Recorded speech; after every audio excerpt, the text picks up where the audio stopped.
Saludos cordiales, mi nombre es Belkis Ramos. En esta oportunidad vamos a conversar dentro de la materia de psicología de la personalidad, el psicoanálisis. El estudio formal de la personalidad fue el psicoanálisis, creado por Sigmund Freud. El psicoanálisis, como lo concibió Freud, pone énfasis en las fuerzas del inconsciente, los impulsos biológicos del sexo, la agresión y los inevitables conflictos de la niñez temprana. Considera que todos ellos moldean y rigen nuestra personalidad. Dentro de las concepciones relacionadas con la presencia del inconsciente en el origen, formación y cambio de la personalidad, Freud vio a Jean-Martin Charcot demostrar que los síntomas psiquiátricos podían inducirse a través de la hipnosis.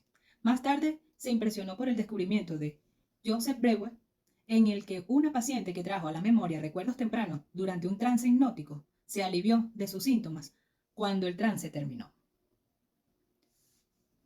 El origen y la naturaleza del inconsciente. ¿De dónde viene este poderoso y penetrante inconsciente? Freud aseveró que era creado primero por la experiencia, sobre todo en la niñez. Esto ocurre a través del importante mecanismo de represión. A nadie le gusta enfocarse en los pensamientos desagradables, si es que pueden evitarse. Los pensamientos y los recuerdos son reprimidos. Por ejemplo, se hacen inconscientes si son dolorosos o si están asociados con algo doloroso. Dentro de la teoría del desarrollo de la personalidad, en su modelo genético, Freud consideró esto en 4 fases. La fase oral.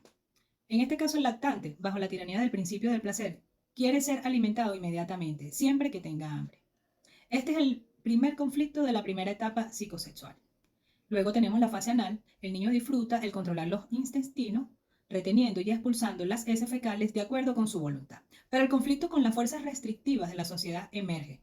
Conforme la familia demanda el control de ir al baño, la fase fálica se enfoca en el castigo por la masturbación y la compleja fantasía del niño sobre una unión sexual con el padre del sexo opuesto, un deseo que es frustrado ya que está en conflicto con el tabú universal del incesto.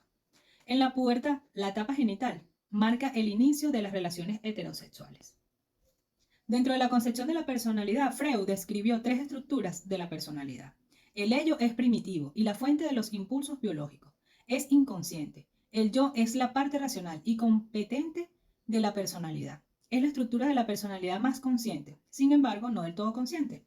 El superyo está formado por las reglas e ideales de la sociedad, que el individuo ha internalizado. Algo del superyo es consciente, pero mucho de él permanece en el inconsciente. Dentro del desarrollo psicosexual, según Freud, el ello, el cual contiene los instintos biológicos, es la única estructura de la personalidad presente al nacimiento. Funciona según el principio del placer. En otras palabras, es hedonista y su objetivo es satisfacer sus deseos, lo cual reduce la tensión, por tanto trae placer. Dentro de los estudios de Freud nos encontramos el complejo de Edipo, y no es otra cosa que el deseo sexual inconsciente por el progenitor del sexo opuesto y sentimientos de rivalidad y miedo hacia el progenitor del mismo sexo.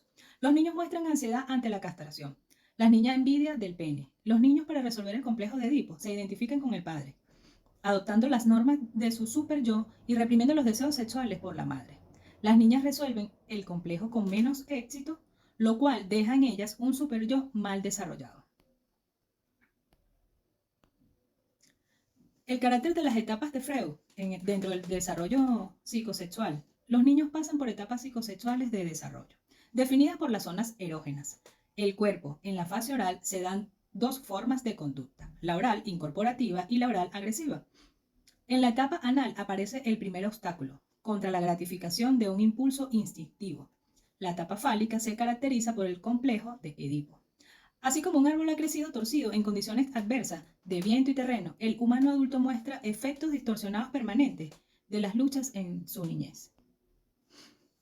¿Cuáles fueron los métodos utilizados en la terapia psicoanalista? Primero, la asociación libre. En la asociación libre, el paciente expresa espontáneamente las ideas e imágenes que se le van ocurriendo. Algunas veces surge resistencia cuando se niega a hablar de experiencias o recuerdos perturbadores.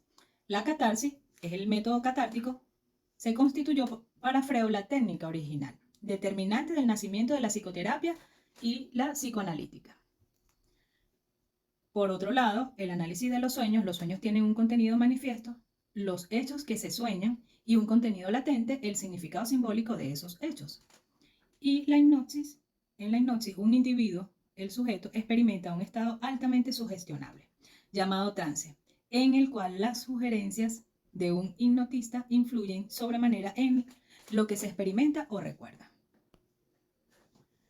De acuerdo, para Freud, el tipo de personalidad está constituido con tres estructuras. Las tres estructuras de la personalidad son el ello, el yo y el superyo. El ello, el componente biológico de la personalidad, es el depósito de los instintos y la libido. Se rige por el principio de placer. El yo, el componente racional de la personalidad, se rige por el principio de la realidad. El superyo, el aspecto moral de la personalidad, está constituido por la conciencia, conductas que le acarrean castigo al niño. Y el yo ideal, conductas que le prodigan elogios. El yo media entre las exigencias del ello, las presiones de la realidad y los dictados del superyo. Gracias por su atención.